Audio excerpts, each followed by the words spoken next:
So this guy is a guy named Bob McKim, and he was a creativity researcher in the 60s and 70s, and also led the Stanford design program. And in fact, my friend and IDEO founder David Kelly, who's out there somewhere, studied under him at Stanford. And he liked to do an exercise with his students where he got them to take a piece of paper and draw the person sat next to them, their neighbor, very quickly, just as quickly as they could. And in fact, we're going to do that exercise right now. You all have a piece of cardboard and a piece of paper. It's actually got a bunch of circles on it. I need you to turn that piece of paper over. You should find it's blank on the other side. Okay? And there should be a pencil. And I want you to pick somebody that sat next to you. And when I say go, you've got 30 seconds to draw your neighbor, okay? So, everybody ready? Okay? Off you go. You've got 30 seconds. You better be fast. Come on, those masterpieces.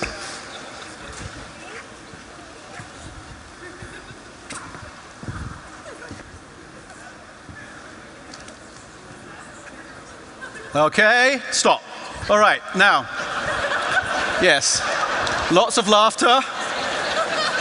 Yeah, exactly. Lots of laughter, quite a bit of embarrassment. Am I hearing a few sorries? I think I'm hearing a few sorries. Yeah, I think I probably am. No, and that's exactly what happens every time you do this with adults. And McKim found this every time he did it with his students, he got exactly the same response. Lots and lots of sorries. And he would point at this out as evidence that we fear the judgment of our peers, and that we're embarrassed about kind of showing our ideas to people we think of as our peers, to those around us. And that this fear is what causes us to be conservative in our thinking. So we might have a wild idea, but we're afraid to share it with anybody else. Okay, so if you try the same exercise with kids, they have no embarrassment at all. They just quite happily show their masterpiece to whoever wants to look at it. But as they learn to become adults, they become much more sensitive to the opinions of others, and they lose that freedom, and they do start to become embarrassed. And in studies of kids playing, it's been shown time after time that kids who feel secure, who are in a kind of trusted environment, they're the ones that feel most free to play. And if you're starting a design firm, let's say, then you probably also want to create a place where people have the same kind of security, where they have the same kind of security to take risks, maybe have the same kind of security to play. Before founding IDEO, David said that what he wanted to do was to form a company where all the employees are my best friends. Now, that wasn't just self-indulgence. He knew that friendship is a shortcut to play. And he knew that it gives us a sense of trust, and it allows us then to take the kind of creative risks that we need to take as a designer. And so that kind of decision to work with his friends, now he has 550 of them, was what got IDEO started. And our studios, I think many creative workplaces today, are designed to help people feel relaxed, familiar with their surroundings, comfortable with the people that they're working with. I mean, it takes more than decor, but I think we've all seen that creative companies do often have symbols in the workplace that remind people to be playful, and that it's a permissive environment. So whether it's this microbus meeting room that we have in one of our buildings at IDEO, or at Pixar, where the animators work in wooden huts and decorated caves, or at the Googleplex, where it's famous for its volley beach ball courts and even this massive dinosaur skeleton with pink flamingos on it. Don't know the reason for the pink flamingos, but anyway, they're there in the garden. Or even in the Swiss office of Google, which perhaps has the most wacky ideas of all. And my theory is that's so that the Swiss can prove to their Californian colleagues that they're not boring. So they have the slide, and they even have a fireman's pole. Don't know what they do with that, but they have one. So all of these places, have these symbols. Now, our big symbol at IDEO is actually not so much the place, it's a thing. And it's actually something that we invented a few years ago, or created a few years ago. So it's a toy, and it's called a finger blaster. And I forgot to bring one up with me. So if somebody can reach under that chair that's next to them, then you'll find something taped underneath it. That's great. And if you could pass it up, thanks, David. I appreciate it. So this is a finger blaster, and you will find every one of you has got one taped under your chair.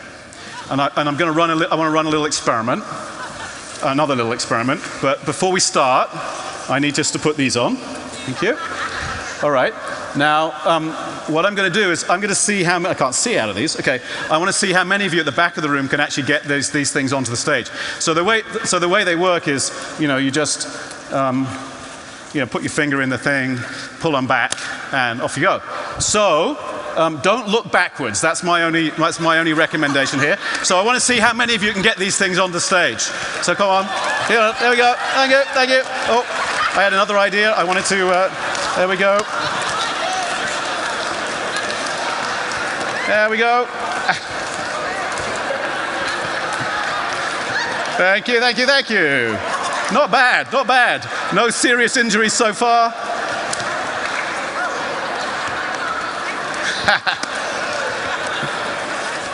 Oh, wow, they're still coming in from the back there. They're still coming in. Some of you haven't fired them yet. Can you not figure out how to do it or something? It's not that hard. Most of your kids figure out how to do this in the first 10 seconds when they pick it up. All right. This is pretty good. This is pretty good. Okay. All right, let's, well, I suppose we better clear these up out of the way, otherwise I'm going to trip over them. All right. So the rest of you can save them for when I say something particularly boring, and then you can fire at me, okay? All right. I think I'm going to take these off now because I can't see a damn thing when I've... All right. Okay, so... that was fun. All right, good. So, okay, so why? So we have the finger blasters, other people have dinosaurs. Why do we have them? Well, as I said, we have them because we think maybe playfulness is important. But why is it important? We use it in a pretty pragmatic way, to be honest. We think playfulness helps us get to better creative solutions, helps us do our jobs better, and helps us feel better when we do them. Now, an adult encountering a new situation, when we encounter a new situation, we have a tendency to want to categorize it just as quickly as we can. And there's a reason for that. We want to settle on an answer. Life's complicated. We want to figure out what's going on around us very quickly. I suspect actually that the evolutionary biologists probably have lots of reasons why we want to categorize new things very, very quickly. I mean, one of them might be, when we see this funny stripy thing, is that a tiger just about to jump out and kill us, or is it just some weird shadows on the tree? We need to figure that out pretty fast. At least we did once. Most of us don't need to anymore, I suppose. This is some aluminum foil, right? You use it in the kitchen. That's what it is, isn't it? Of course it is. Of course it is. Well, not necessarily. Kids are more engaged with open possibilities. Now, they'll certainly, when they come across something new, they'll certainly ask, what is it? Of course they will. But they'll also ask, what can I do with it? And, the more creative of them might get to a really kind of interesting example. And this openness is the beginning of exploratory play. Any parents of young kids in the audience? Must be some. Yeah, thought so. So we've all seen it, haven't we? We've all told stories about how on Christmas morning, our kids end up playing with the boxes far more than they play with the toys that are inside them. And from an exploration perspective, this behavior makes complete sense because you can do a lot more with boxes than you can do with a toy. Even one like, say, Tickle Me Elmo, which despite its ingenuity, really only does one thing, whereas boxes, offer an infinite number of choices. So again, this is another one of those playful activities that as we get older, we tend to forget and that we have to relearn. So another one of Bob McKim's favorite exercises is called the 30 circles test. So we're back to work. You guys are going to get back to work again. You'll turn that piece of paper that you did the sketch on back over and you'll find those 30 circles printed on the piece of paper. And so it should look like this. You should be looking at something like this. So what I'm going to do is I'm going to give you a minute, and I want you to adapt as many of those circles as you can into objects of some form. So, example, you could turn one into a football or another one into a sun. All I'm interested in is quantity. I want you to do as many of them as you can in the minute that I'm just about to give you. So, everybody ready? Okay? Off you go.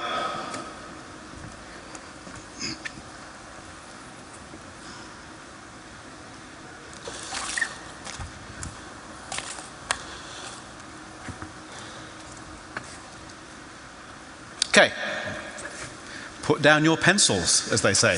So who got more than 5 circles figured out? Hopefully everybody. More than 10, keep your hands up. If you did, 10, 15, 20. Anybody get all 30? No? Oh, somebody did, fantastic. Did anybody do a variation on a theme, like a smiley face, happy face, sad face, sleepy face? Anybody do that? Anybody use my examples? Use the sun and the football? Great, cool. So I was really interested in quantity. I wasn't actually very interested in whether they were all different. I just wanted you to fill in as many circles as possible. And one of the things that we tend to do as adults, again, is we edit things. We stop ourselves from doing things. We self-edit as we're having ideas. And in some cases, our desire to be original is actually a form of editing. And that actually isn't necessarily really playful. So that ability just to kind of go for it and explore lots of things, even if they don't seem that different from each other, is actually something that kids do well, and it is a form of play. So now Bob McKim did another version of this test in a rather famous experiment that was done in the 1960s. Anybody know what this is? It's the peyote cactus. It's the plant from which you create mescaline, one of the psychedelic drugs. For those of you around in the 60s, you probably know it well. McKim published a paper in 1966 describing an experiment that he and his colleagues conducted to test the effects of psychedelic drugs on creativity. So he picked 27 professionals. They were, engineers, physicists, mathematicians, architects, furniture designers even, artists. And he asked them to come along one evening and bring a problem with them that they were working on. He gave each of them some mescaline and had them listen to some kind of nice, relaxing music for a while. And then he did what's called the Purdue creativity test. Actually, you might know it as how many uses can you find for a paperclip. It's basically the same thing as the 30 circles thing that I just had you do. Now, actually, he gave the test before the drugs and after the drugs to see what the difference was in people's sort of facility and speed with coming up with ideas. And then he asked them to go away and work on those problems that they'd brought. And they come up with a really bunch of kind of interesting solutions, actually quite kind of valid solutions to the things that they've been working on. And so some of the things that they figured out, some of these individuals figured out, so in one case, a new commercial building and design for houses that were accepted by clients, a design of a solar space probe experiment, a redesign of the linear electron accelerator, an engineering improvement to a magnetic tape recorder, you can tell this is a while ago, completion of a line of furniture, and even a new conceptual model of the photon. So it was a pretty successful evening. In fact, maybe this experiment was the reason that Silicon Valley got off to its great start with innovation. I don't know, we don't know, but it may be. You need to ask some of those CEOs whether they're involved in this mescaline experiment. But really, it wasn't the drugs that were important. It was this idea that what the drugs did were help shock people out of their normal way of thinking. And getting them to kind of forget the adult behaviors that were getting in the way of their ideas. But it's hard to break our habits, our adult habits. At IDEO we have our brainstorming rules written on the wall, edicts like defer judgment or go for quantity, and somehow that seems wrong. I mean, can you have rules about creativity?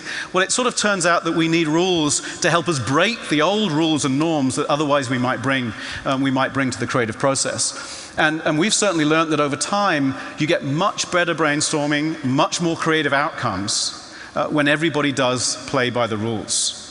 Now, of course, many individual designers, achieve this in a much more organic way. I think the Eameses are wonderful examples of experimentation. And they experimented with plywood for many years without necessarily having one single goal in mind. They were exploring, following what was interesting to them. And they went from designing splints for wounded soldiers coming out of World War II and the Korean War, I think. And from this experiment, they moved onto chairs, and through constant experimentation with materials, developed a wide range of iconic solutions that we know today, and eventually resulting in, of course, the legendary lounge chair. Now, if the Eames had stopped with that first great solution, then we wouldn't be the beneficiaries of so many, wonderful designs today. And of course, they used experimentation in all aspects of their work. From films to buildings, from games to graphics. So they're great examples, I think, of exploration and experimentation in design. Now, while the Eames were exploring those possibilities, they were also exploring physical objects. And they were doing that through building prototypes. And building is the next of the behaviors that I thought I'd talk about. So the average Western first grader spends as much as 50% of their playtime taking part in what's called construction play. Construction play it's playful, obviously, but also a powerful way to learn. When play is about building a tower out of blocks, the kid begins to learn a lot about towers. And as they repeatedly knock it down and start again, learning is happening as a sort of byproduct of play. It's classically learning by doing. Now, when David Kelly calls this behavior, when it's carried out by designers, thinking with your hands. And it typically involves making multiple low-resolution prototypes very quickly, often by bringing lots of found elements together in order to get to a solution. One of his earliest projects, the team was kind of stuck, and they came up with a mechanism by hacking together a prototype made from a roll-on deodorant. Now, that became the first commercial computer mouse for the Apple Lisa and the Macintosh. So they kind of learnt their way to that by building prototypes. Another example is a group of designers were working on a surgical instrument with some surgeons, and they were meeting with them. They were talking to the surgeons about what it was they needed with this device. And one of the designers ran out of the room and grabbed a whiteboard marker and a film canister, which is now becoming a very precious prototyping medium, and a clothespin, taped them all together, ran back into the room, and said, "You mean something like this?" And the surgeons could grab hold of it and said, "Well, I want to hold it like this or like that." And all of a sudden, a productive conversation was happening about design around a tangible object, and in the end, it turned into a real device. And so this behavior is all about quickly getting something into the real world and having your thinking advanced as a result. At IDEO, there's a kind of a back to preschool feel sometimes about the environment. The prototyping carts, filled with colored paper and Play-Doh and glue sticks and stuff. I mean, they do have a bit of a kindergarten feel to them. But the important idea is everything's to hand, everything's around. So when designers are working on ideas, they can start building stuff kind of whenever they want. They don't necessarily even have to go into some kind of formal workshop to do it. And we think that's pretty important. And then the sad thing is, although preschools are full of this kind of stuff, as kids go through the school system, it all gets taken away. They lose this stuff that kind of facilitates this sort of playful building mode of thinking. And of course, by the time we get to the average workplace, maybe the best construction tool we have might be the Post-it note. It's pretty barren. But by giving project teams and their clients, whoever they're working with, permission to think with their hands, quite complex ideas can go from spring into life and go right through to execution much more easily. This is a nurse using a very simple, as you can see, kind of plasticine prototype, explaining what she wants out of a portable information system to a team of technologists and designers that are working with her in a hospital. And just having this very simple prototype allows her to talk about what she wants in a much more powerful way. And of course, by building quick prototypes, we can get out and test our ideas with consumers and users much more quickly than if we're trying to describe them through words. But what about designing something that isn't physical? Something like a service or an experience, something which exists as a series of interactions over time. Instead of building play, I think this can be approached with role play. So if you're designing an interaction between two people, such as, I don't know, ordering a food at a fast food joint or something, you need to be able to imagine how that experience might feel over a period of time.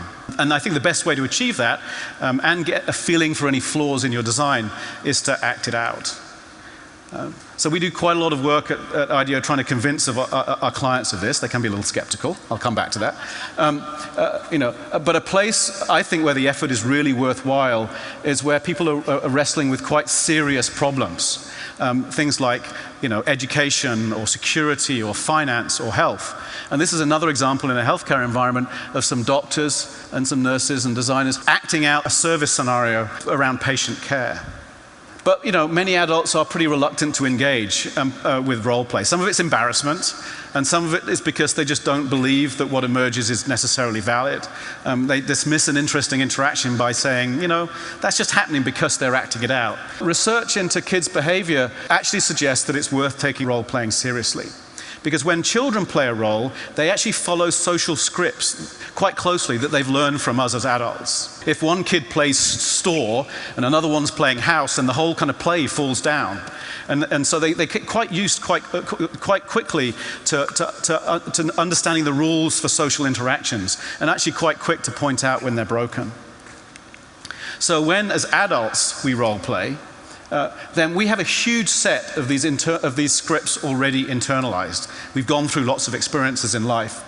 And they provide a strong intuition as to whether an interaction is going to work. So we're very good when acting out a solution at spotting whether something lacks authenticity. So role play is actually, I think, quite valuable when it comes to thinking about experiences.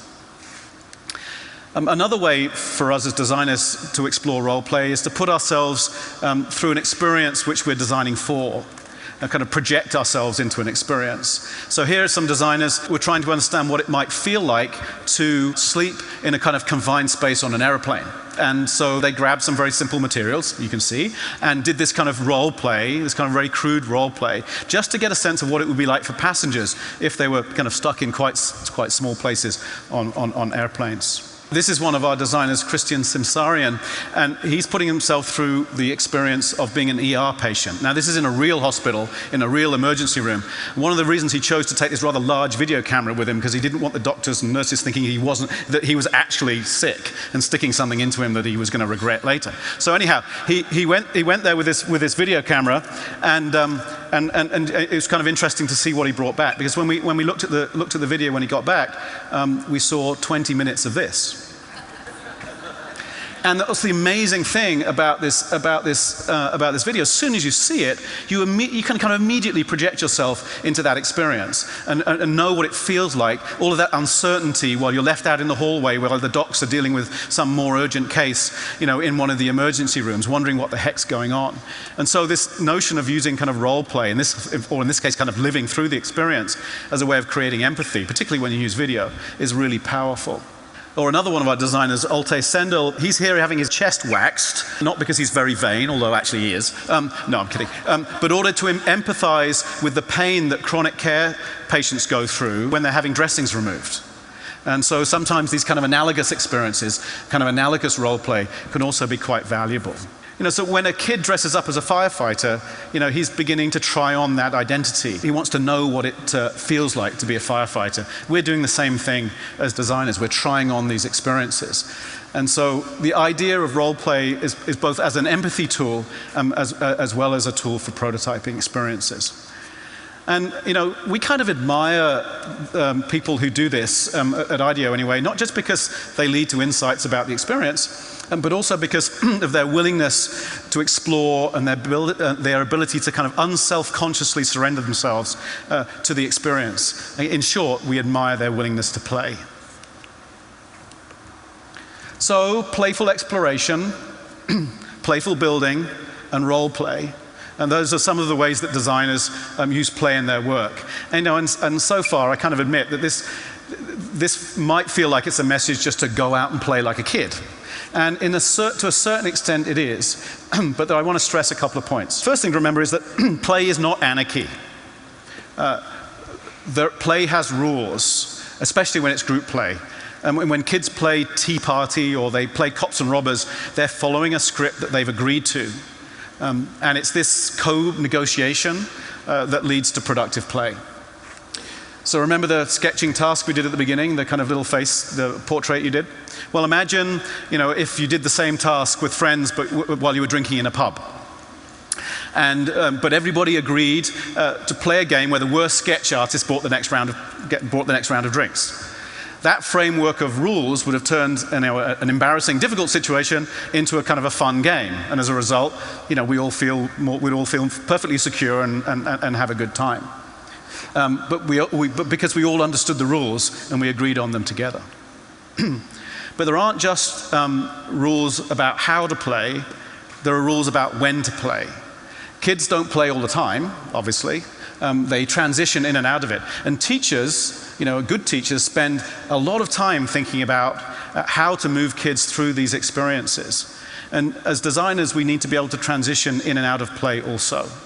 And if we're running design studios, we need to be able to figure out how can we transition designers through these different experiences. I think this is particularly true if we think about these sort of what's very different about design is that we go through these two very distinctive modes of operation.